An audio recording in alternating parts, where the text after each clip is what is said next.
Everybody, welcome back to the Beyond the Peloton podcast. I'm Spencer Martin from the Beyond the Peloton newsletter. As always, I'm here with my co-host Andrew Vontz from the Choose the Hard Way podcast and the betterlab.io. You can't see me, but Andrew's looking at me in a very intimate angle on my couch here in my rented apartment in Nice, France. I'm in the content cave. My neighbors probably think I'm an insane person talking to myself constantly and never leaving the apartment and just watching cycling all the time. They might be right. They might be right. Yeah. It's like when I'm at the IBIS lobby, just sprouting things off in a foreign language into nothingness with no response from anyone ever. I'm sure people think that's totally normal. But Andrew, do you want to quickly plug the Better Lab before we break down this very difficult, kind of boring mountain stage that just occurred at the Tour? Yeah, I think everybody listening to this slept probably in the last 2 days, hopefully. And if you have, I think you know that when you get good sleep, it amplifies everything that is great in your life and it improves your health, wellness, and performance. It's a fact. Sleep is free. Getting great sleep, even if you know the science-backed things to do, can be pretty challenging. So that's what the Better Lab does. We help you mindfully build science-backed practices to sleep better that stick. So come check us out. You can find the Better Lab app in the Apple App Store and at thebetterlab.io. And thanks to everyone listening to Beyond the Peloton who's checked out the Better Lab app. If you do it and if you have any feedback, we are an early stage startup. We'd love to hear from you. You can DM me at HardwayPod. And I would love to hear from you. We have a lot of user testing going on with upcoming versions of the product and some chances for you to get involved in that as well. So thanks everybody for the support. And Spencer, thank you for getting a good night of sleep last night, because I can tell you were fired up and ready to go. We haven't seen each other face to face on video in like 2 weeks. You've been in the IBIS lobby with a 14K AOL connection, but we're back. I don't know what happened. Maybe you paid off Elon Musk and got a Starlink up on the roof of the apartment there. Yeah, no, I just had to travel across the country. And oh, that's right. You're in Nice now. Oh, I'm in Nice. I'm okay. in the coop. I mean, that's why I got good sleep last night. You're in tall hay. That's right. Yeah, I do not have my family with me, so I slept in embarrassingly late. Andrew, we just watched. I would say this was the hardest stage of the race, the Queen stage.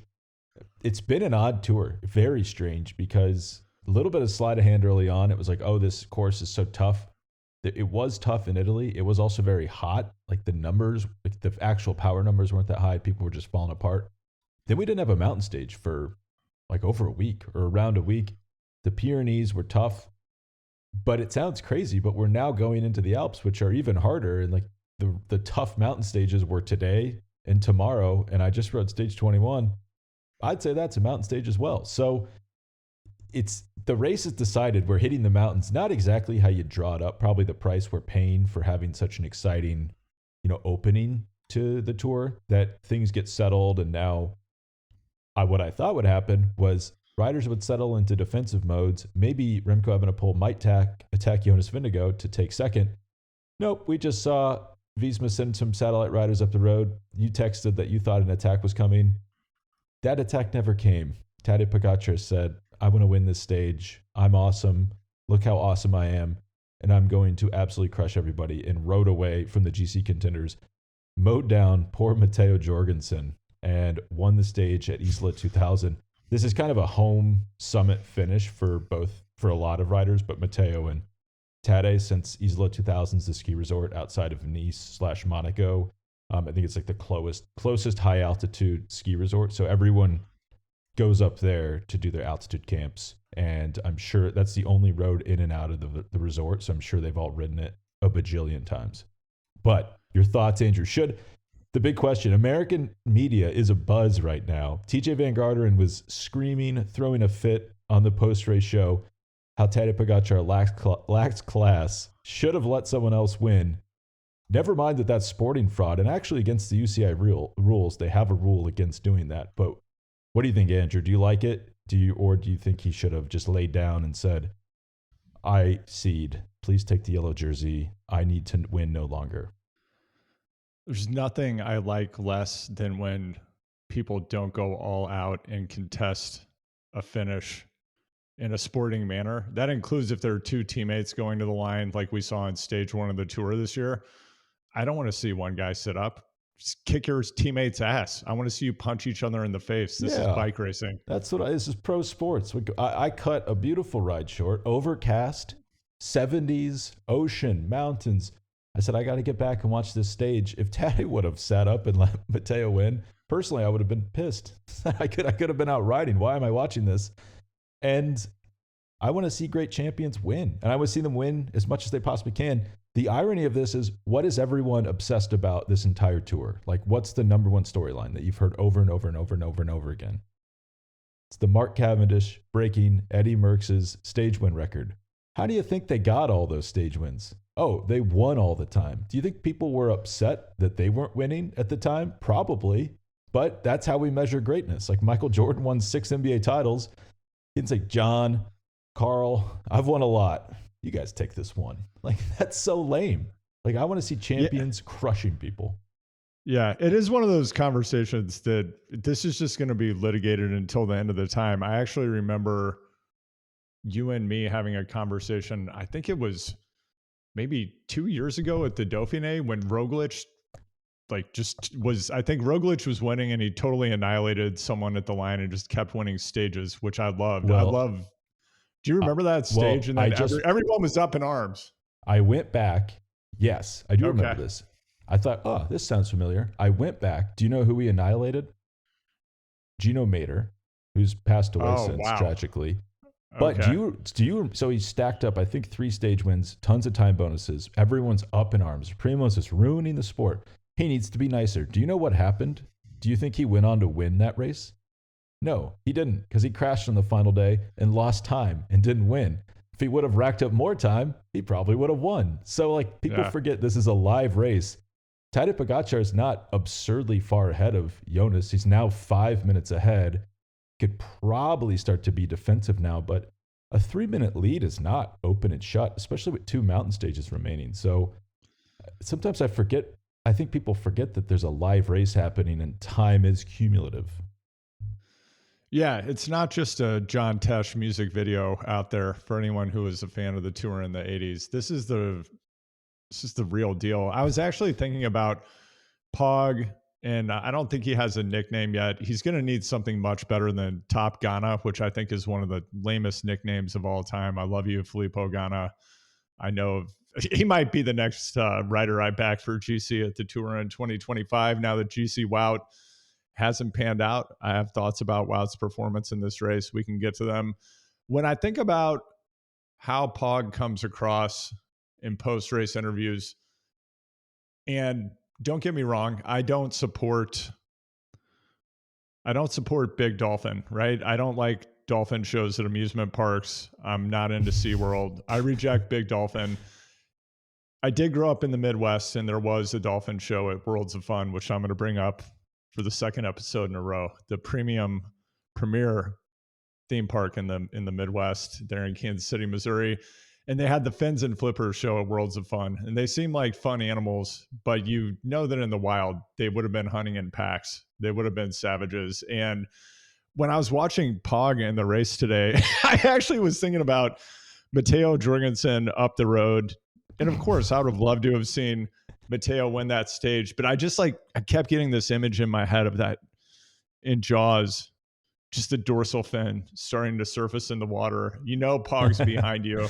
Right? So it's just a dolphin. I don't need to worry. It's just a dolphin. Oh no, this dolphin. No, it's just a dolphin. No, it's Pog. I think that Pog's new nickname is Jaws. I mean, he's the Cannibal 2.0. He's the shark. He's Jaws. You're right. Like, this guy sees something in front of him and destroys it. It is a lot like Eddie Merckx, and it's funny, we idolize Eddie Merckx now. He's called the Cannibal because everyone was complaining that he was winning too much and he was a cannibal, like eating the sport alive. But, Pog has 15 tour stages right now in his career. That's, I believe, on pace with Mark Cavendish and Merckx at the same point in their career. And he could win 2 more at this race. Like, I don't think there's any shame in going for the all-time tour stage win record, which is in reach if he keeps winning at this rate.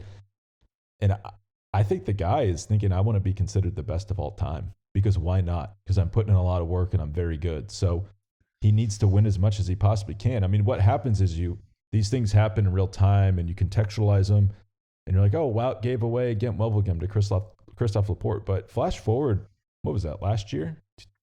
Flash forward 12 months, you don't remember that. You say, God, wow, that guy stinks. He didn't even win Gent Wevelgem. Look at this result. He got beat by his own teammate. Like, you forget these gifts so quickly, and then everything starts being objectively put up. And if you didn't produce, you're not considered that good. And I'm sure these guys care about that. So you got to win as much as you can. I frankly, I loved watching Jonas Vingegaard try to mow down Felix Gall on stage 17 of the Tour last year.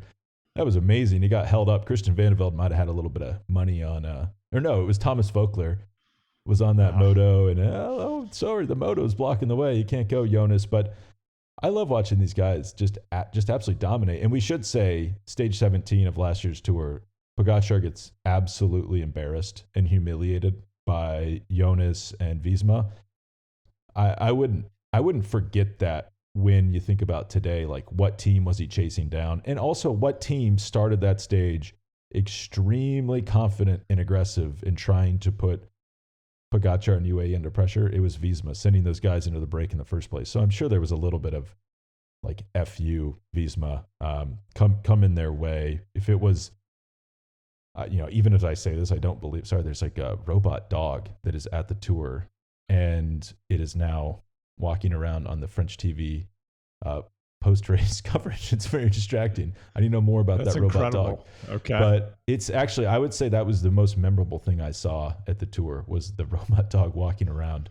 And it's horrifying and interesting. But if it was, let's say Cofidis was up the road, maybe he doesn't mow him down. I know in my heart of hearts he does mow him down. But I do think the fact that it was Visma does play a part in that. And then Andrew, when they started to attack, I didn't think they would start the stage that way. I thought they would kind of huddle more around Vingegaard. You thought it was satellite riders. I thought it was satellite riders. As the stage went on, I started to think, is this a hedge, not an all-out assault? Like a big week for false flag attacks. Oh my God.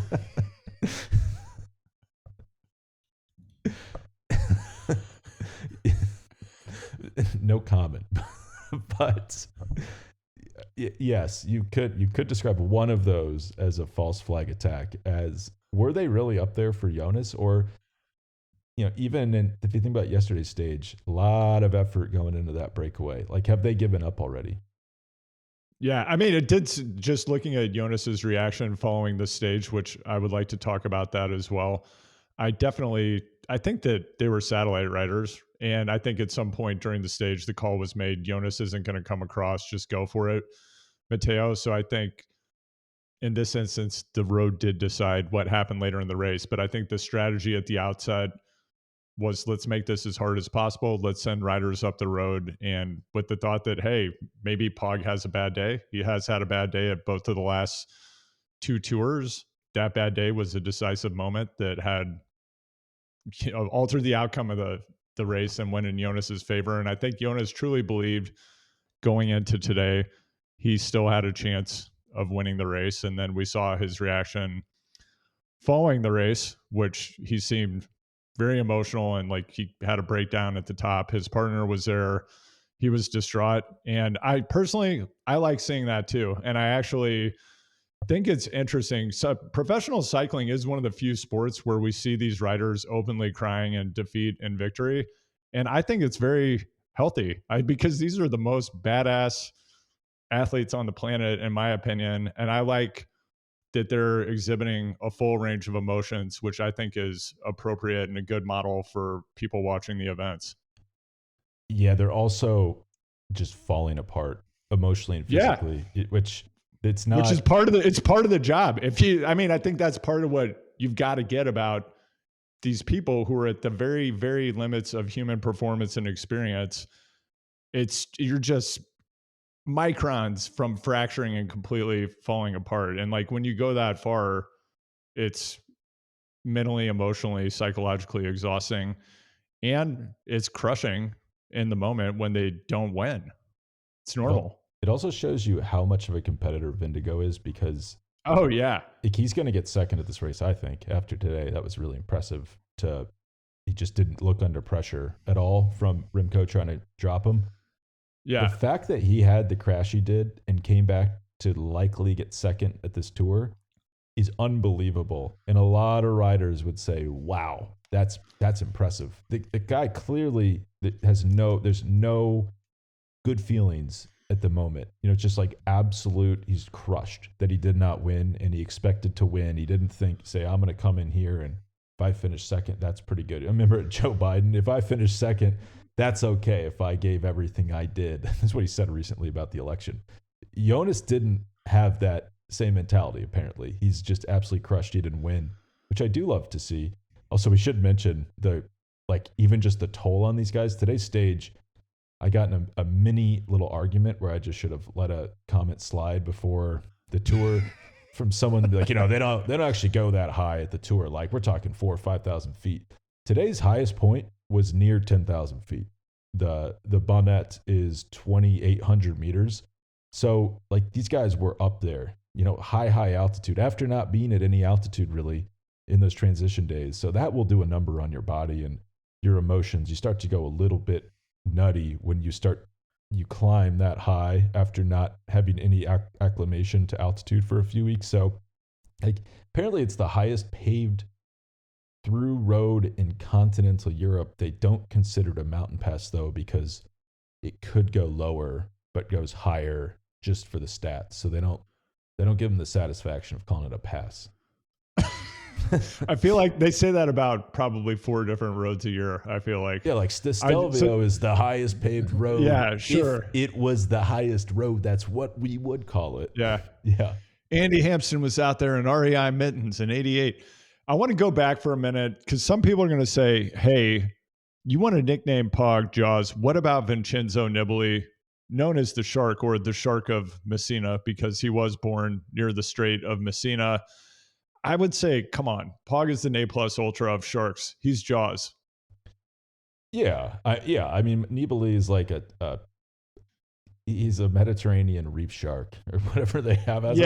Right. Sure. I was looking out at the Mediterranean today thinking, do they have sharks in that water? And I looked it up. Of course they do. It's actually quite disputed. A lot of people claim they do not. I saw a lot of people floating pretty comfortable, pretty far out, thinking, they seem comfortable. And then I looked it up. There actually are some great whites in the Mediterranean.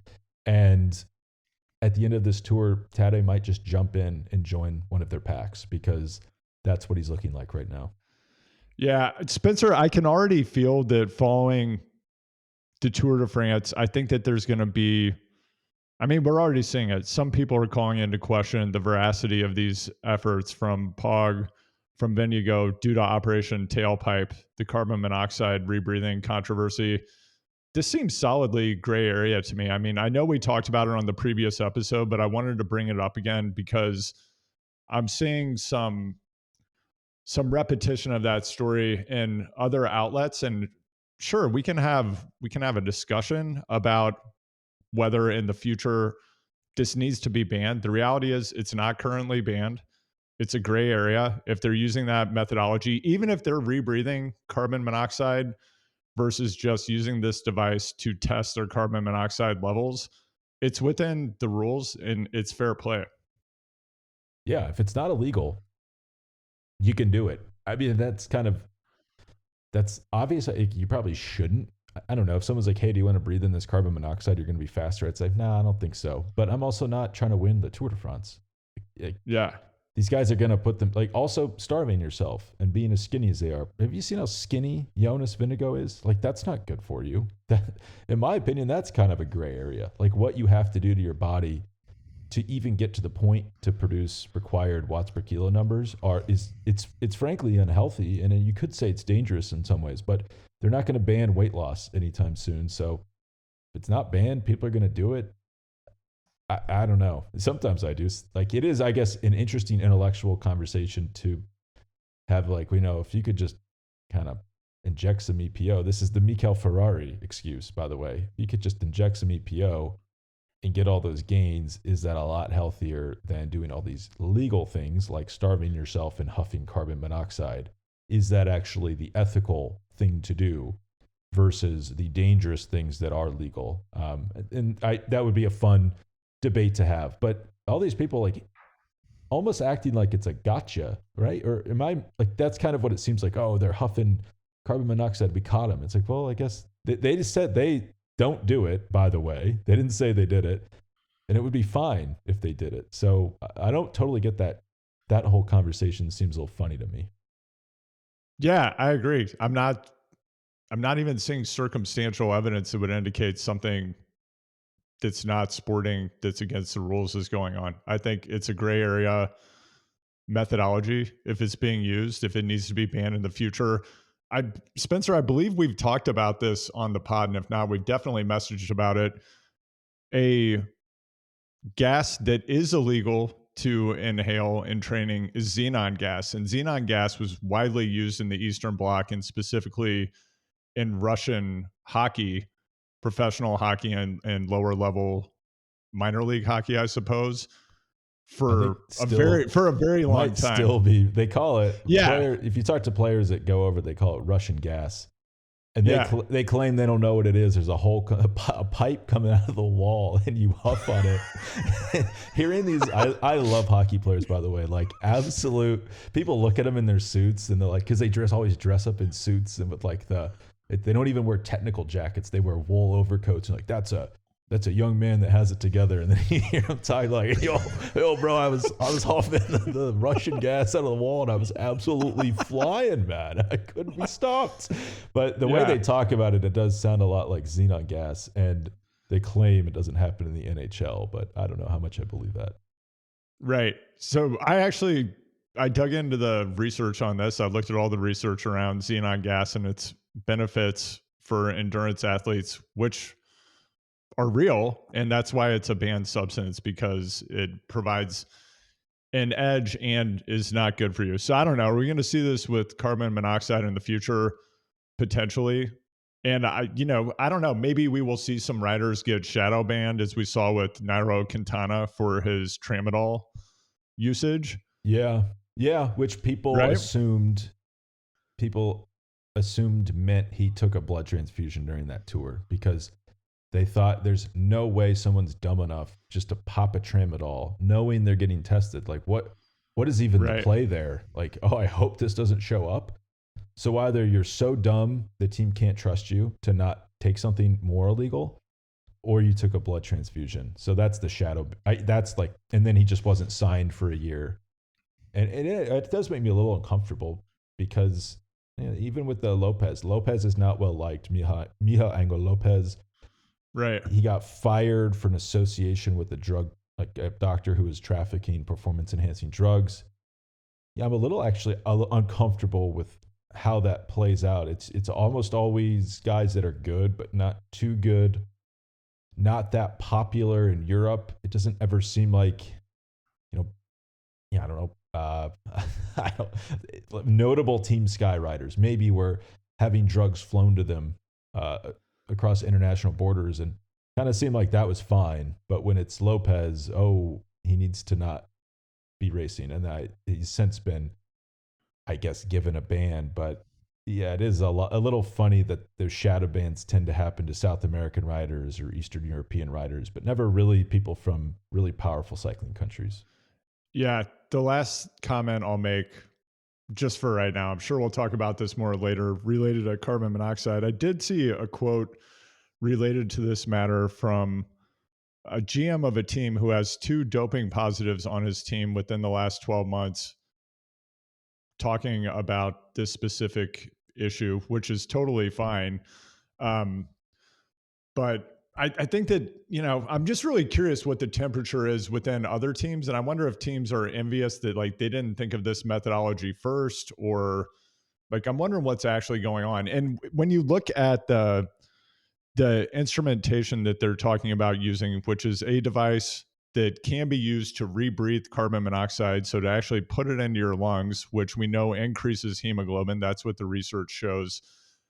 The manner in which it appears to be used, the only thing that we have on the record that appears to be factual at the moment, is that when people are training at altitude, they're using this carbon monoxide test to determine what someone's blood hematocrit is, from what I understand, without using an invasive measure or,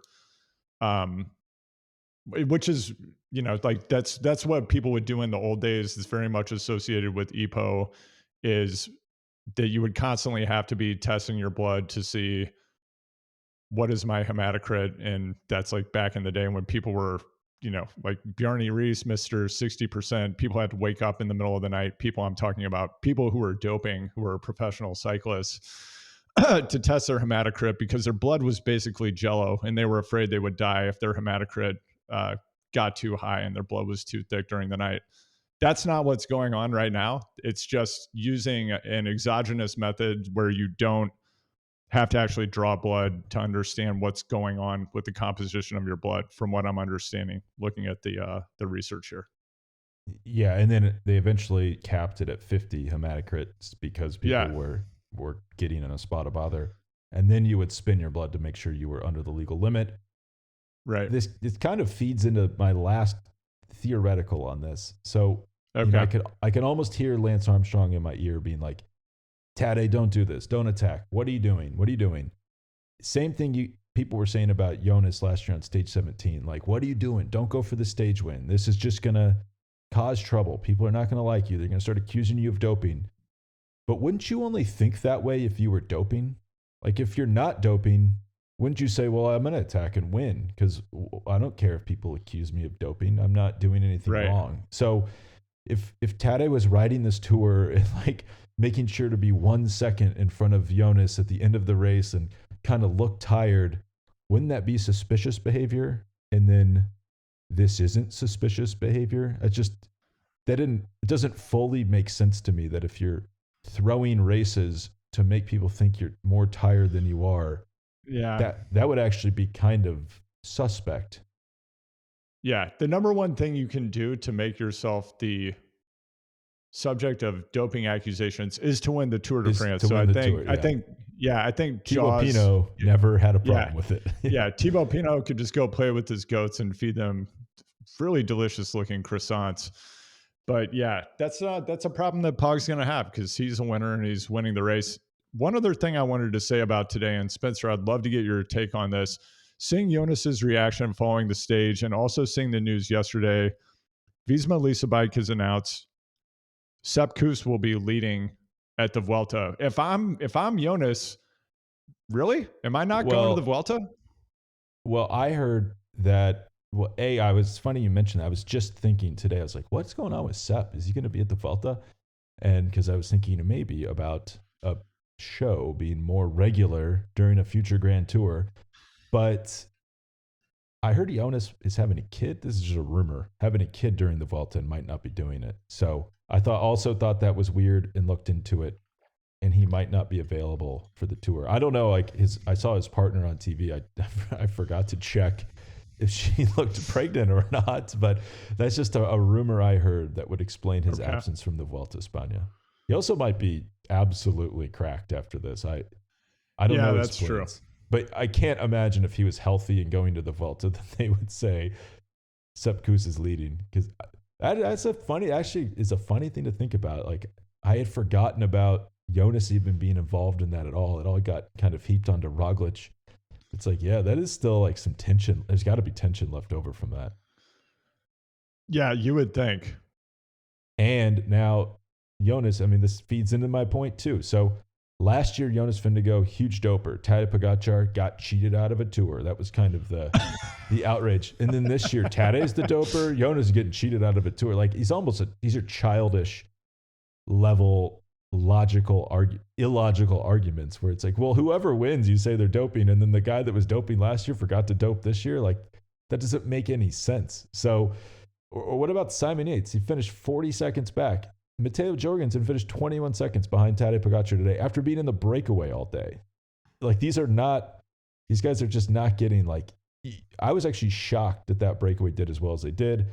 I guess what I'm trying to say is everyone seems to be on a pretty high level, and it's weird that some people get more criticism than others just because they happen to win the race. Someone has to win. I hate to break it to people. Hey everybody, it's Spencer. I wanted to tell you about a new partner we have at the newsletter and on the podcast. It's Tour Tracker, the app that lets you track each professional cycling race. It's in the App Store under Tour Tracker, available online on their website, thetourtracker.com. Has completely changed the way I follow races because it gives you super detailed previews of each stage, including interactive profiles and maps, gradients of every climb, as well as live coverage during the race. It tells you who's in what group, where the groups are. It gives you GPS tracking in real time so you can see exactly on the course where they are. It also gives you commentary and live results. It also, this is one of the, when I'm in the US, this is a super valuable feature. It has a time machine race replay that lets you wake up a little bit after the race has started, but you can rewind and see exactly what the race situation was at each point in time. So if you're not waking up at 4:35 in the morning to watch the beginning of every tour stage, this is a great way to do it. It also has a fantasy game built in, so you can play against other people that have the app, and a complete set of non-spoiler race notifications before, during, and after each day of racing. My favorite thing about it actually is the map feature. So I'm here in France at the tour in person this year, and if you want to know exactly where they are, so you can catch the race, you just look at that map and you can see where they are and where they're going to be. It's also fun to look at when you're at home because it gives you a great perspective of where these races are taking place. So it's not just an abstraction of you're looking at the profile and it, looks one way and then you don't really digest where exactly the race is. So the map is incredible. The group features to see who's in what group and where exactly they are on the course is great. I highly recommend checking it out. You can find it in the App Store, Tour Tracker, or online at thetourtracker.com. Speaking of people getting no suspicion at all, let's cast our minds back 24 hours and we're basking in the glow of a Victor Campenaerts stage win at the Tour. Andrew, you're the first person I thought of. You've believed in Victor, I believe, more than Victor's family has throughout his career. He started, I had to go back, I did a career retrospective of Campenaerts last night. He started as a time trial specialist, and then I had forgotten about this phase of cycling, like 2016, 17, 18, guys on lower level teams like Ryan Molen. When's the last time you thought about Ryan Molen could win time trials? And then time trial tech got too expensive. And so if you weren't on one of these top level teams, you couldn't compete. Campenaerts pivots like, okay, I'm not going to win major. Last World Tour time trial he won was 2019, Tirreno Adriatico. Had he set the world hour record at that point? I believe. I forget the story with that. They erased all the world records, right? Because they changed the way you could sit on the bike or the bike you could use. Jens Voigt was then the first. Whoever then was the first to race it was going to get the record. It was Voigt. He was like so uncomfortable. He was standing up, which you're never supposed to do on a track bike. And then Campenaerts gave it a good go and got it. Did Rowan Dennis beat his hour record? All right. Campenaerts set it 55.089 kilometers. That's fast. April 2019. That's like almost 40 miles an hour. Beating Alex Dowsett, another person that you don't, I kind of forgot that Alex Dowsett had set the hour record at one point. But yeah, that was like a big deal there it's still a very big deal, obviously, to set the world hour record. But I wanted to get, because I've kind of consider myself a bit of a Victor Campenaerts expert, I want to go back a bit more. So you may not know this, but Campenaerts actually started out as a swimmer. He was a competitive swimmer. I did not know and that. Yeah, right. And I mean, you look at him now, he's a pretty diminutive person. So, most swimmers you think about, they're quite tall. He's not. But he does have a huge torso and short legs, which is unusual for cyclists, but not for swimmer. Yeah. But he realized pretty early on that he just didn't have the build to swim at the very highest level or be like an Olympic gold medalist. And at that point, it's tough for me to know this about him. He decided to become a triathlete, Spencer. What? So yeah. This explains everything. Everything's less charming now. This tiny helmet. Yeah, I know, man. So he gets into triathlon and he's like a good swimmer. He's a very high level swimmer, not as good as the best in the world, but quite good within triathlon. Clearly he has talent on the bike. He discovers he can't run fast enough. Maybe that's because of how his body's proportioned. So it's only at that point in time that he decides, I'm going to shift and I'm going to become a road cyclist. So he makes that decision. And then Campaners has put out some pretty interesting content the past couple of years. If you haven't watched every vlog from him that he's ever made, as I have, I recommend doing it. A lot of it is content from one of his sponsors who I'm forgetting. I want to give them a shout out. It's like Precision something. We have to name them because they've invested in making this content and it's quite good. Well, he prides himself on being ahead of the curve, and he's it's absolutely precision, ahead of the curve on his content. Precision hydration. Yeah. So you can go check them out on YouTube. They have a lot of Victor Campenert's content. I'm playing his videos. Yeah. Now. Yeah. So Campenert's an incredibly high level of attention to detail. He really strikes me as the kind of writer who he's making the very, very most of his talent. He's squeezing every last ounce out of it. I know everybody at the World Tour level is doing it, but he's doing it to a level that I think very few other writers are. And if you watch the post-race interview, just a lot of interesting things came up. If you watch some of his most recent vlogs, it's actually content from the training camp he was doing at altitude.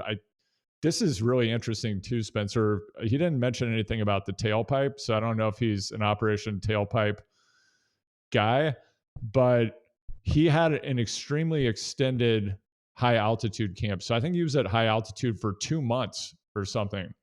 And his partner actually gave birth at the base of the climb during the high altitude camp. And this is also in the video. A lot of these professional athletes have a setup like this. Many of them are relying on team staff at an altitude camp.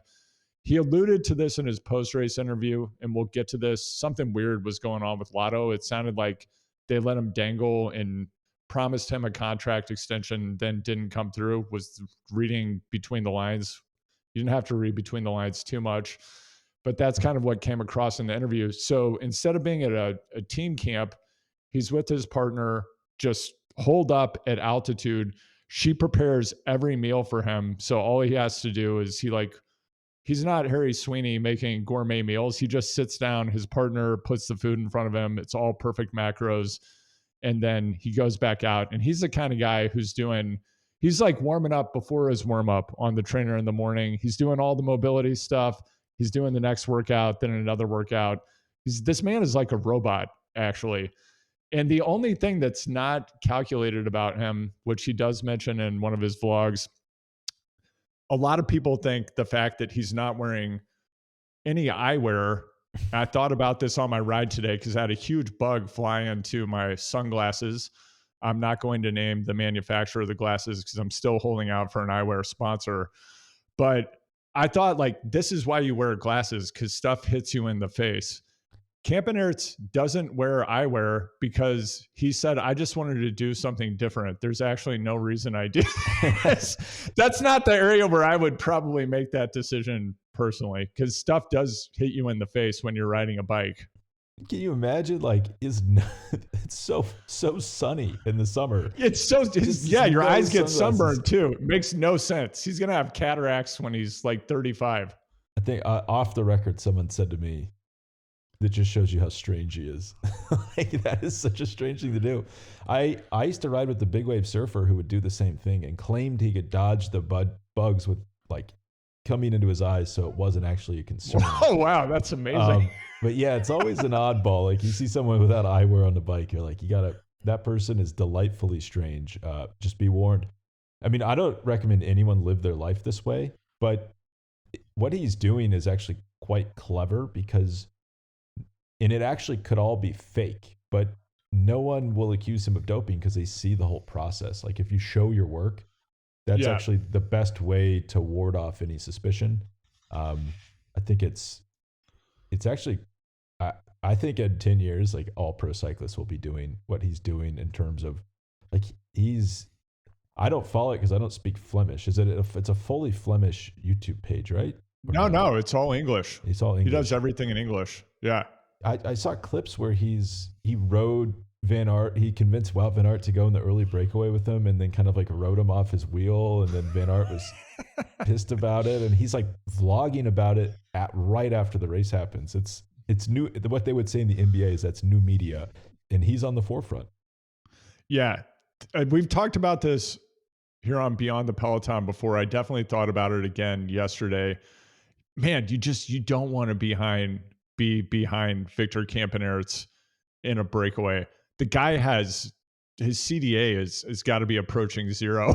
It's just like you're not getting a draft. What do you think that? So, just to fill people in, if you missed it, if you missed the most boring stage of the tour, which I think was secretly amazing, Victor Campenaerts, a massive breakaway, like 45 riders gets up the road. Obviously, there's going to be a breakaway from that breakaway. Victor Campenaerts gets in a move with, I'd never heard of this person, Matteo Jorgenson from Total Energies, Total Energies, and Michal. God, their bikes are so cool. I love those Scots that those guys are on. They're sick bikes. Aren't they on Envy bikes? Oh, you're right. Okay, I'm sorry. Yeah. And they all got stolen. So you've just outed yourself as someone who might be the suspect. No, it's cool. Nothing to see here. I love those bikes. I have 18 of them now. Michal Kwiatkowski. Those Envy bikes are cool too, but they're like 15 grand. I don't know. I felt so old. I was like, what the heck? Like, when did Envy start making bikes? I remember when they just made stems and wheels, and now they're making full bikes. I wasn't ready for that. Yeah. And then Kwiatkowski, former world champion, who got third, he dusted these guys in the sprint. People were wondering what happened to Kwiatkowski. We all thought he would win. He looked absolutely fried. It's potentially they were fried because they were pulling full out. Apparently they made a deal just to pull, and then the final K would be where things got squirrely. Because if they didn't pull, they wouldn't even have a chance of winning. So it actually makes a lot of sense that they did that. But those guys might have been fried because they were trying to follow someone with absolutely no draft. Like, I have to think that played into that. I mean, if you didn't watch, even if you watched yesterday's stage, go back, watch the last 10K again, and just look at the difference in body position between Kwiatkowski, who is a seasoned winner, world champion, Tour of Poland winner, stage wins, and I believe I think he's won 2 Tour de France stages, and I don't recall what he's won in the Giro or Vuelta, but the guy is a hitter. He is a legend, and his racecraft is unparalleled. The guy knows how to get it done at the end of a race. But if you just look at their body position on the bike, I feel like you're seeing yesteryear and the future when you look at a comparison between their positions. And I don't know if you've done this, Spencer. I know we've talked about it a bit on the podcast. And of course, my business, The Better Lab, we're about helping you get all of the benefits of sleep, which are available to you, and really having guidance and a system to make that happen, one practice at a time. So sleep is one of the ways that you can vastly improve your performance that's free or low cost. The other thing that we've talked about on the Beyond the Peloton quite a bit is just mobility. And just if you invested in 15 minutes of stretching a day instead of buying Normatex, I think you're going to get a higher ROI from being able to get more aero on the bike. And when you look at how Campenaerts sits on the bike, that is not an easy thing to do. Try that the next time you're out on, you're doing a zone 2 ride. Try just to hold the position that guy's body is in for like 5 minutes. It's very difficult if you're not used to it.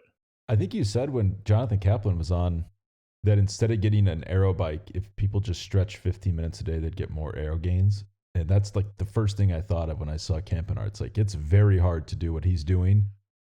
And I guess it already is the frontier, but it's just only going to get more intense. That the more flexible you can be, the more aero you can get on the bike. What's the biggest thing on the bike? It's the person. So if you can get the person as low as possible.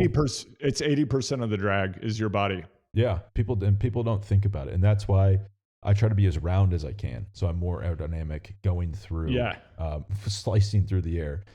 But I completely spaced on what I was going to say. Okay, so that breakaway. So wait, do you know how much, Kwiatkowski, do you know how many hit the percentage of Team Sky / Ineos stage wins since 2020? He accounts for 50% of them. So you think of this team that spends 50 to 60 million US a year. best recruiting, right? Best performance. They're always signing like some future star, Ben Turner, Magnus Sheffield. They're relying on a mid-30-year-old man to win. Basically, their strategy is if we're going to win a tour stage, it's going to come from this guy who's been on the team forever, and we hope he can do it. And if he doesn't do it, we don't have a backup plan. Also, I saw Tadej Pogačar. If he was his own team this year, he would be 10th in the UCI points rankings. Whoa. And he would be ahead of Ineos as a team. That's unbelievable. That's wild. It also it shows you that there's serious problems in that team. One thing I've been railing about for years is no one goes there and gets better. And we saw today, Carlos Rodriguez, not better than he was last year. Tom Pidcock, I love the guy. He's a mountain biking legend. He's not a better road rider than he was the first year there. Magnus Sheffield, I hope he wins the Olympic gold medal. I cannot wait to see him race at the Olympic road race. I don't think he's progressing as much as I would like. It's just Ben Turner. We heard about Ben Turner when he got signed. He's no better than he was the day he was signed. Clearly something going on there. Also, another note on Stage 18, Visma, incredibly active with Mr. Bart Limon. I love how Wout's like, I'm going to go in the breakaway. Bart, you come with me. You're stronger than me, so you're going to mark all these moves, and I'm going to try to win. It's like from Talladega Nights, like, well, what if I try to win? Well, no, I mean, how would I be winning if you're winning, Bart? This is how it's done. But I think Limon probably could have won the stage. He was that strong. But what did you think about Visma sending riders? I love to see it, by the way. I wanted to see Wout win that stage. He was my pick. But what did you think about Visma sending riders up the road the day before 2 brutal mountain stages? Like, was that kind of throwing up the white flag already on the Jonas GC bid? Maybe. I was confused. I've been confused by the role Wout has been playing during this tour. And I know that's not the question that you're asking. You're asking about the satellite riders. So are you burning resources you're going to need the next day by sending guys up the road? And there is also this question of, if you're getting nuked by Pog, even if you have satellite riders up the road and they drop back, what are they actually going to do for you? I mean, yes, they can pace you, but I mean, they did help. He was never going to attack yesterday. That was not right. The last 40K were too easy. But if you go back to stage 17, I do think those guys, I don't think they were up there as satellite riders, but they ended up helping Jonas quite a bit. I bet he would have lost 15 more seconds. Yeah. It has to be a very unique stage, though. Like, I don't even think today's stage would have helped that much. I mean, maybe on the lower slopes of Isla 2000, but then Isla gets less steep. This is the name of your future daughter, by the way. The more I say the name, the more I like it.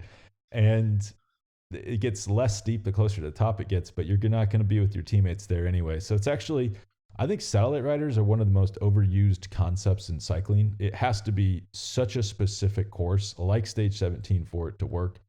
I mean, I think Wout's on the Wout program. I mean, remember, he wasn't supposed to be at this race because he didn't want to be part of the Jonas program. He wants to be going for Wout stage wins, which he has every right to do. The man is trying to be an all-time great. And this is also why Tadej has to strike while the iron's hot, because Wout is cold at the moment. You know, the iron is not hot. And so you got to win. What do you say in Kansas? You said you got to stack. We don't say this in Kansas, but people might say it about us. Make hay while the sun shines. Yeah, I've never heard anyone say that in my life, but it is a good concept where I felt like Wout was too generous when he was winning or when he had the form to win, and then now he's not able to win, and the lean times are starting to come. The winter's coming, and I'm worried about what's in the barn, Andrew, with Wout. But he's going for his own stage wins, in short. Yeah. He's still a top pick for me for the Olympics, and I think he's going to have a massive rebound year. I think he's going to have a big 2025. Are you hearing anything, transfer market news? Are we going to see Wout and Pidcock go to Red Bull? I think we talked about this. I'll give the same answer. We'll keep speculating, even if we don't have facts. I don't know anything. So the big rumors are Remco, Tom Pidcock, Wout van Aert, potentially going to Red Bull. I would have said 6 months ago, no way. That's nonsense. I don't know. At this point, I wouldn't be shocked at all.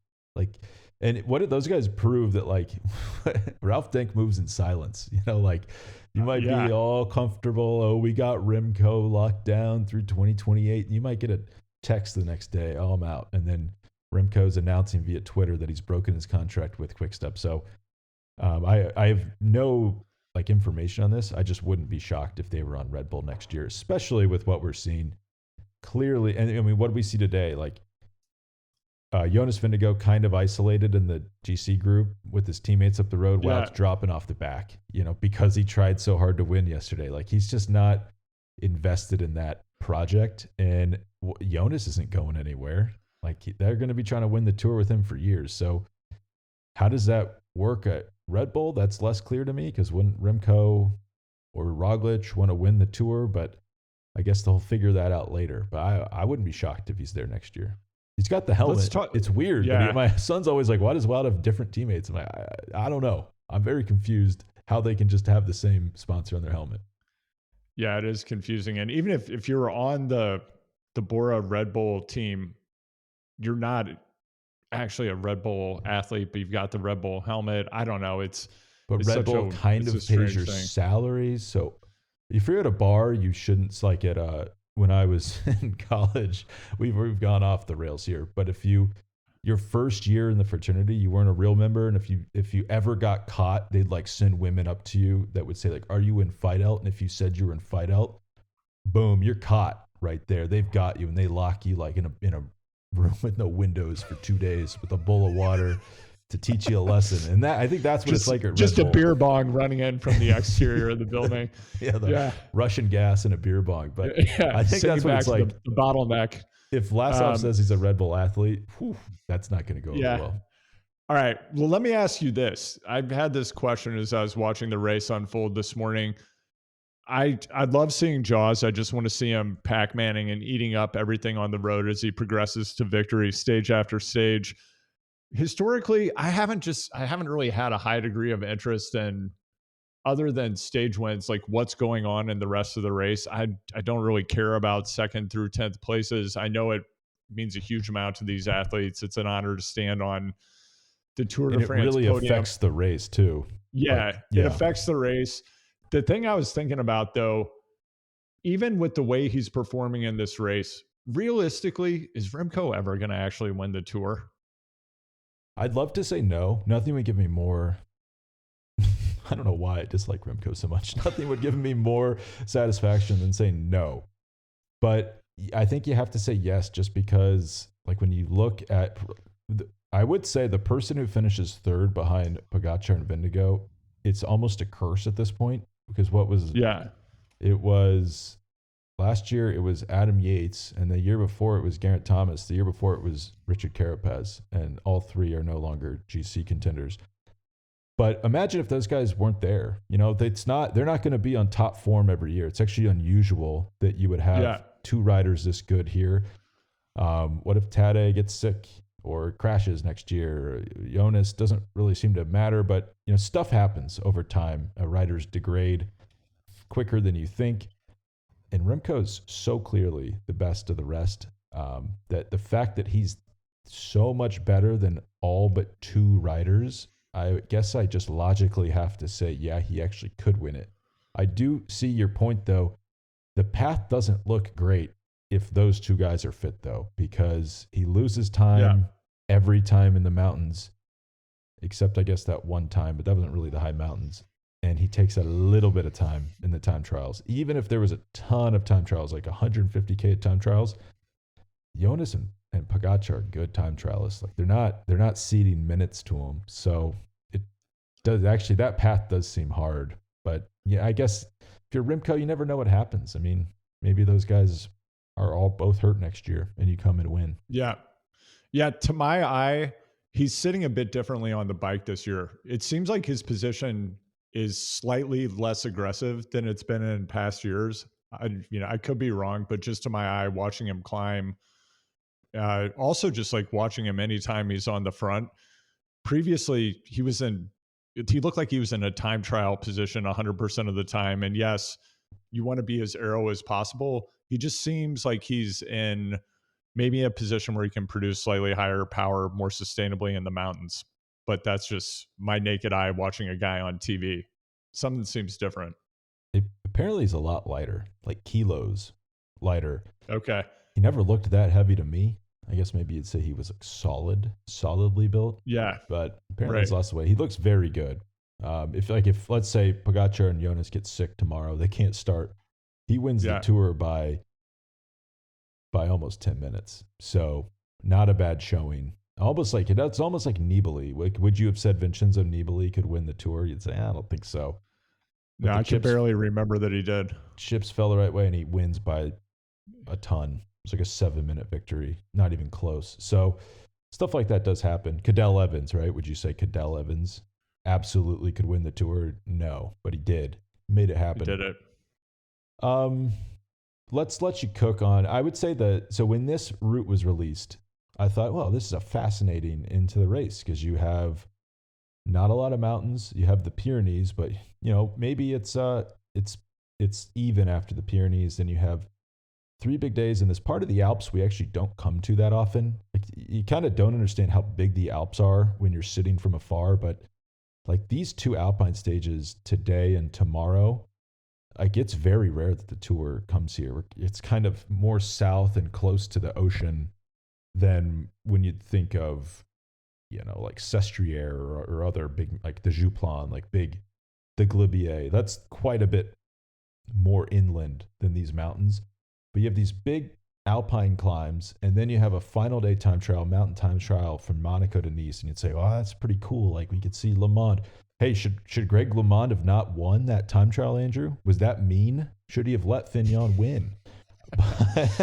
But you're like, wow, we're going to see like the race is going to be decided on right on the ocean, right on the beach. It's going to be amazing. As it kind of now plays out in real time, you're like, well, these mountain stages are going to be, they're so hard and there's so much fatigue in the legs. We're getting Giro. I call it Giro syndrome. Where do you think the final mountain stages in time trial are going to be exciting? Everyone's a zombie. No one can attack. The guy who's better just extends his lead. And then the time trial is a total wet squid. Like, these Giro time trials are so boring at the end of the race. And I always think they're going to be awesome. I've got the same feeling about this Monaco to Nice time trial. It's going to be, I rode the course today. It's going to be physically beautiful, like stunning imagery.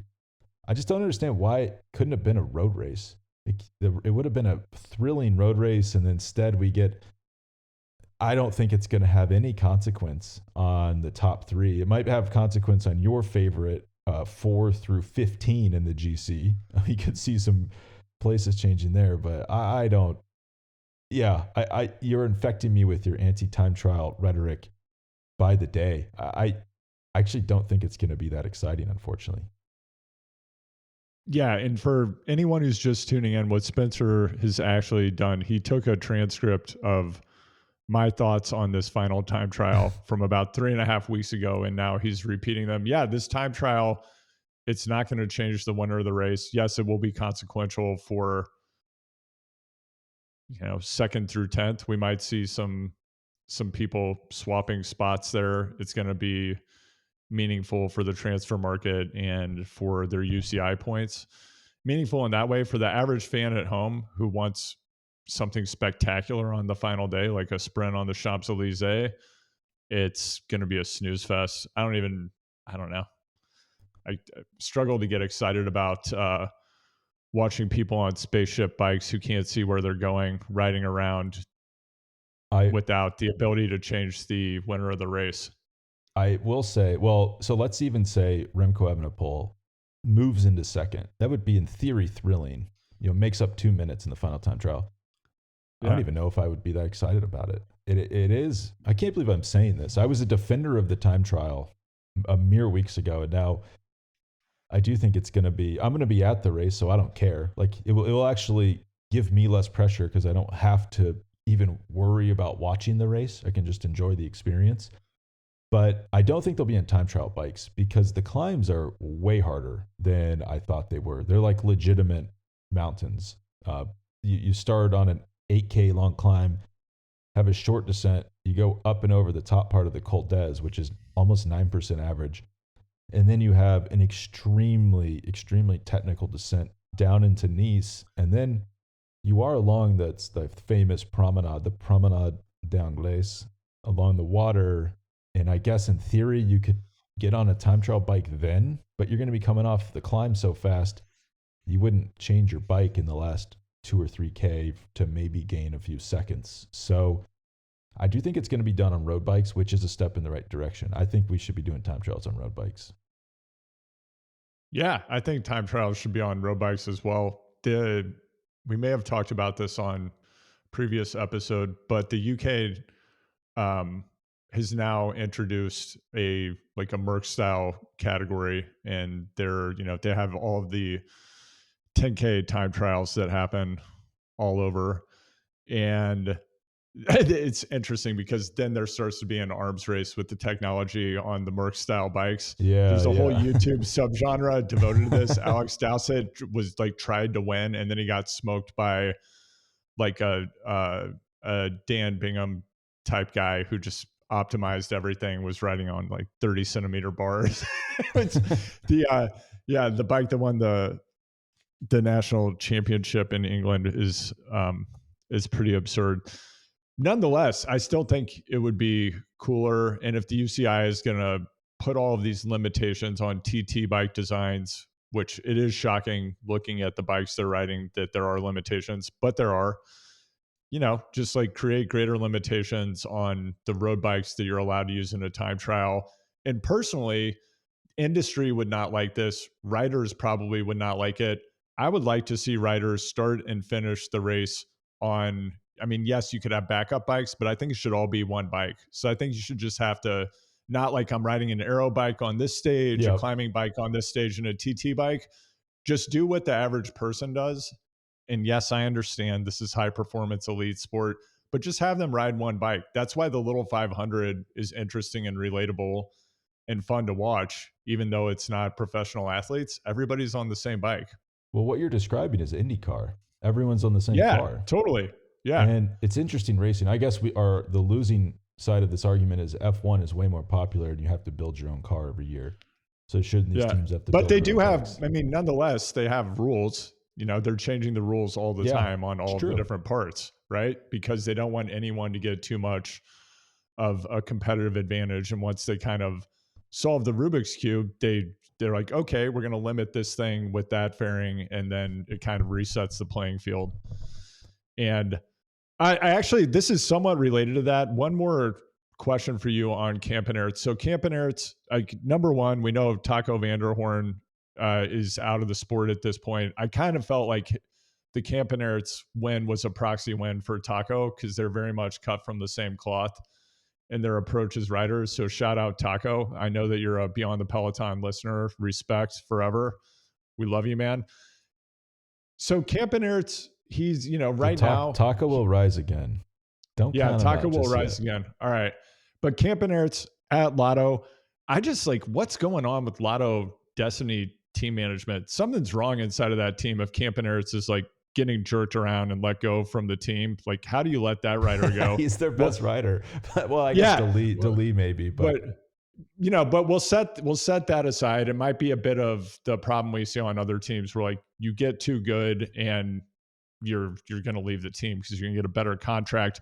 He's been on an Orbea at Lotto Destiny. Huge controversy in the 2023 season with their equipment sponsor in 2023 was Ridley, I believe. And they were not fast bikes. Now they're on the Orbea. I'm wondering what happens when we see Camp and Ertz at Visma-Lease bike and he's on the best equipment finally. How fast is this guy going to be when he has the best shit? Is he going to win the Tour next year? That's my question. Is he going to be so fast? When he was warming up for that time trial on stage 7, the guy was dialed in. It was impressive to see. Absolutely no CDA. He was invisible basically if you were looking at him from the front. And he I think he finished within a minute of Remco, which is impressive. So for those who aren't familiar, a few pieces of context. Ridley is I believe a zombie company that's now just run or taken over by the Belgian government. I believe that's true. I hope that's true as I say it. But they just stopped innovating. So they just have been using the same molds. It's probably open source molds. The bikes were really slow. It's part of the reason Arnaud Delis was going to win. He said, I need a new bike. They go to Orbea for less money. And there's been allegations that maybe Ridley was paying the former team manager just like a personal deal to keep the team on that bike because Ridley wasn't paying the team very much. So they actually got better bikes and got more money with Orbea. Pretty good deal. And then the team management, it's kind of like, I used to work for the team, so I don't want to, I don't know what to say here, but it's kind of like macho culture, I guess is what I would say. It's they were calling, like the team manager was calling out Caleb Ewing in the press last year. And they're like, well, why would you do that? Doesn't seem like that's actually advancing your position. You're just trying to dunk on this guy. Was very public about the fact they were willing to pay over €1 million a year to any team that would take him. I would say that's A, inappropriate, and B, it just hurts their position. You should say, we love the guy. We think he's going to win 10 tour stages. I hope no one takes him. And then someone signs away from you. That's the way you'd want to play that. But, and they've kind of antagonized Victor Campenaerts, who just won a tour stage for them, which is a big deal. Having said that, Campenaerts kind of a bad fit for the team because he's never going to win a lot. Did you know how many solo wins he's won in his career, by the way? Not many. 0. It's actually pretty interesting. You'd think he's like some solo sniper like Vanderhorn, but he actually wins out of small groups, probably because no one can get any draft off him. So he's fresher in the sprint.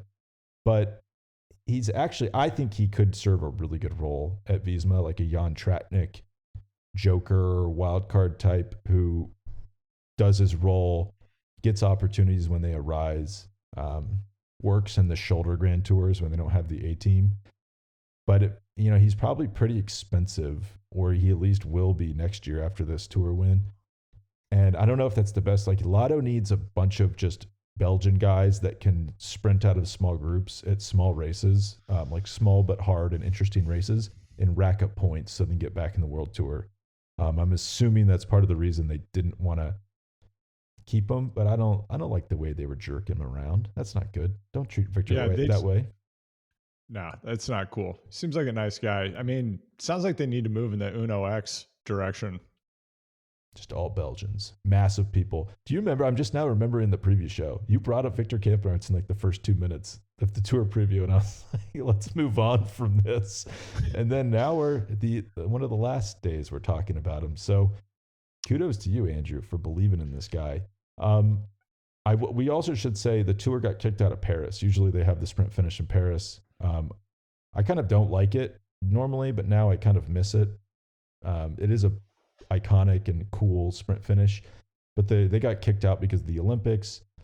No, I think they actually kicked them out because the mayor wanted to swim in the poop river, I believe. Hey, so like, yeah, London and Paris, they have like literal feces in their rivers. And you're like, how can they not get this under control? And England has this whole problem with the way they've set up the water utility. It's basically they've sold it off to foreign, like Saudi investors who are like, hey, guess what we should do? Spend any money on our infrastructure. Oops, poop ends up in the water. Too bad. So sad. Not our problem. Like maybe that should just be a public thing that you would ensure there's no poop in the water. But Paris and London have really old plumbing systems. And then every time it rains a bunch, I don't know the total dynamics of it, but it washes raw sewage into the rivers. So that's why the rivers they're fighting an uphill battle on that. But so they got booted out of Paris. They're in Nice, beautiful city, great place for the tour to finish. Actually, it's like a whole cycling festival. It's here for 3 stages it's finishing close by tonight, starting here tomorrow, finishing here on Sunday. But I don't know, the way they done it, if it was a circuit race or something, like mini mountain stage on Sunday, that would be more dynamic, but it's kind of whimpering out at the end. The question I have is, you assume it's going back to Paris next year, but I don't fully understand it, but I think there's plans to maybe rip up the Champs-Élysées. This is like in the next few years, and to make it a pedestrian mall. If that happens, I assume there's no Champs-Élysées finish. I would want to see the final plans on that, but how would you feel if the tour just was forever stuck, was never finishing in Paris on that road? Maybe they would find a different road and just do that. I think that they should have the finish on the High Line in New York City. This was like a big, remember like 10, 15 years ago, it'd always be like, Giro d'Italia start, downtown Washington, D.C. That's what. It's like, dude, no one in Washington or New York would show up to watch this. Well, the surfing competition at the Paris Olympics is in Fiji as well, right? Tahiti, Oh, okay. because that's part of France. So, but it is odd because like all these surfers are like going to the Olympics and they're flying from Hawaii to Tahiti. Like that's got to feel a little isolating where it's the other part of the games are happening on the other side of the world. I mean, I do kind of understand your options are limited. If you're going to have an Olympic Games in Paris, where you would do the surfing competition. In the river. Doing the river. Yeah, I think like Berlin has like one. They have a static wave because of the way the water goes through. It's Yeah, like, you yeah. could just do it there. Yeah, I'm sorry. I clearly I was watching, like the NBC News report on the river in Paris last night. The mayor in a wetsuit out, and like, apparently it was a 9-year project. Like it's like the big dig level overspending, and this is where they land. It just it seemed very much like most Olympics, a lot of money being spent in on interesting things. Yeah, I mean, I guess cleaning up your river is a noble thing that you probably should spend money on at some point. But really, like, this is what it took for you to realize you don't want to have like a toxic river. Yeah, how were you fine with this before? I mean, I think probably the sad conclusion is that unless you want to rip up every inch of those cities' storm systems, it could be tough to get the poop out of the water. But I think this is supposed to be, it's like the new Olympics where, I mean, Paris did build housing, which maybe they just didn't have the housing for all the athletes, but they're going to use the Olympic Village to actually house people. They're not just going to tear it down. They're using facilities that already exist. And then the LA Olympics, I think they're all just going to sleep in like UCLA dorms. Like they're not going to build them an Olympic Village. So hopefully this is moving us to a more logical place in society where you host an Olympics and then you just use the stuff in your town to do the Olympics. Or here's a really crazy idea. Like London hosts it again and uses all the facilities they built last time to host it again. So you get to use it more than once. I hope that's happening. I have a lot of complicated feelings about the Olympics, but I have to admit I'm kind of excited that it's coming up. Yeah. And one of the hottest stories that you're seeing everywhere regarding the Olympics, we're getting way, way off track here. But for anyone who's a fan of professional cycling, you're a fan of Belgian professional cycling, perhaps you love cyclocross, you love frites, and there are no French fries in the Olympic Village, which has been pretty big news. It's everywhere. That's nuts. There's also no AC, which is very French. Yeah, and this wasn't like a nutrition choice. It just sounds like the facility they have, so it can serve 15,000 athletes, right? But they're not going to have any deep frying for safety reasons. Safety first in the river, in the dining hall. I forgot. I almost forgot to mention this, but so I rode the TT course. I naively thought like they've had months, right? This has been on the books for months. Clearly they've gone through and just done some repaving, right? So you have nice smooth tarmac. No, not at all. Like, and it's set up. There's like signs like bike race here on Sunday, road closure at 9 a.m. Like it's like the same level that you would see for like the Buff Gold Classic in Boulder. Like it's actually kind of a little, it's like it makes you think less of the tour when you see the crappy logistics they have. But I was shocked. Like the road, these guys are all used to it. They all live here. They all live in Monaco, so they don't have to pay taxes. And I'm sure they ride the road all the time. It's used in Paris-Nice. But I thought they might have some nice smooth tarmac for them. I mean, that's something that has been a big realization for me is they just really run it on the roads that exist. And it's like, oh, sorry, there was a 6-inch curb that makes no sense in the middle of the road. Sorry, Primos, you're out. Like I'm coming around to the fact that like they should probably have some road standards for a pretty big global event. How technical did it feel to you from a cornering point of view? I mean, I'm getting half the road they're getting. So for them, and those guys are all so used to that descent, it won't be a problem. I think you would be going so slow on a road bike. I mean, it's more technical than anything you would do on any major road, at least in the United States. Like if it was the US, they'd condemn the road. They'd say, oh, this is too dangerous. You can't have people flying down through neighborhoods like this. A lot of switchbacks, small roads. Not like Italy small. Like there is enough room for 2 cars, but it's in the corners are not. They're just so rough. Like I would definitely be. I think you would lose a lot of time on a time if you were trying to poke your way down that on a time trial bike. Okay. But if you watch, like it's the same road. Like remember when everyone was crashing in the 2020 tour on the first stage? Yeah. It's that same descent that was basically impossible. So like, hey, let's come back and do that again. Was that olive oil gate? That was, and I was looking a lot of olive trees on the route. I don't know. I'm still not convinced that it was from the water dripping off the olive oil or olive trees creating olive oil on the road. It might have just been like an oil buildup over the course of months of no rain. Well, Spencer, I'm looking at the weather forecast. It looks like there is a 20 to 40% chance of rain between 1 and 4 p.m. in Nice on Sunday. Do you think that'll be a factor? Crazy. I didn't even bring a rain jacket. I was like, it's not going to rain in Nice. No way. No way. And now I'm seeing it might rain. That would be a big factor, actually. And to go back to where we began, poetic symmetry, that would explain time taking because if you're a GC contender going off during that time, you want as much of a cushion as possible. So in case you crash or you have to poke your way down as slow as possible. It also could affect if it's at 1, that's when a lot of the guys that are not in the GC but trying to win the stage would be going off, and they would be at a major disadvantage if the road dries out. It's going to be, if it rains, it's going to be crazy slick because it's dry here in the summertime. And then when that happens and it rains, it gets really slick, like unmanageably so. But Andrew, we'll let you go, get on with your day. And if we can get you back on, I'd love to get your immediate thoughts about after this time trial. I'm sure you'll be glued to the TV. Yeah, absolutely. I'm going to be glued to the TV. I have this feeling now looking at the weather forecast.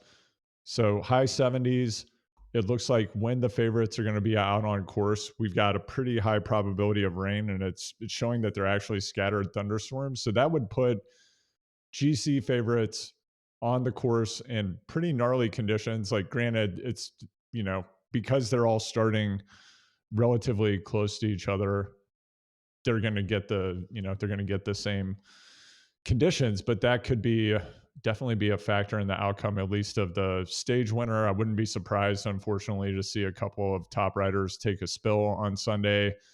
And last thing I wanted to say before we slide off, I know we talked about it on the last episode and Spencer and I have to connect, but we're going to be out at SBT Gravel the week of that event. Would love to get some Beyond the Peloton listeners out there to catch a ride. So we're going to come up with some kind of plan, probably just something relatively easy, fingers in the nose, probably around like 450 watts for an hour. Yeah, it's going to be raining. We're going to be slicing down descents. Yeah. Don't worry about it. Yeah, but more information to come about that. You can DM me at HardwayPod. And if you do, send me your email if you're going to be out at the race so we can just put something together and be in touch with you all. Probably we'll send something out about that as well. And if you haven't tried it, please check out the Better Lab app, now free in the Apple App Store. We are an early stage startup, and I would love to hear your feedback. You can DM me at HardwayPod. And Spencer, looking forward to that on the ground report. I would imagine you're going to be shooting the boot with Pog, aka Jaws, immediately following the race. Yeah, let me into this restricted area. He needs to see me. You guys are going to be like hitting the tailpipe together, hoisting a few. I'm just assuming, I'm already assuming I'm invited to the after party, the UAE after party. I'm just going to show up. I will say before we go, Nice, incredible riding. I get why people live here. It might be the best mix of like ocean, weather, mountains, roads that you don't feel like you're going to get run over on, like in LA. It is more of a city than I was expecting, actually. Like I'm staying right in the middle of the city, and there's constant arguments going on. It feels like you're in Manhattan almost when you're in the city because it's the only flat bit on the coast. And then a few kilometers you leave the city, you're like up in these quiet, it feels like desolate mountains/hills. So really an interesting place. I get why so many pros live here, even if they're not getting the benefit of the Monaco 0% tax rate, which I cannot stress how appealing that would be if you're making millions of euros a year. Indeed. Like Bottas, or like Lewis Hamilton. The guy's saving, what's he saving? He's saving like 15 million pounds in income tax a year. That's nice. Yeah, not bad. Should they get more crap for that? I think that's a different podcast, Spencer. Yeah, it's like you're going to talk to me about like global warming and like social issues. And it's like you're depriving your government of massive amounts of money every year. But we'll end on that, and we'll try to get you back on this weekend. Andrew, thank you so much. I bid you peace.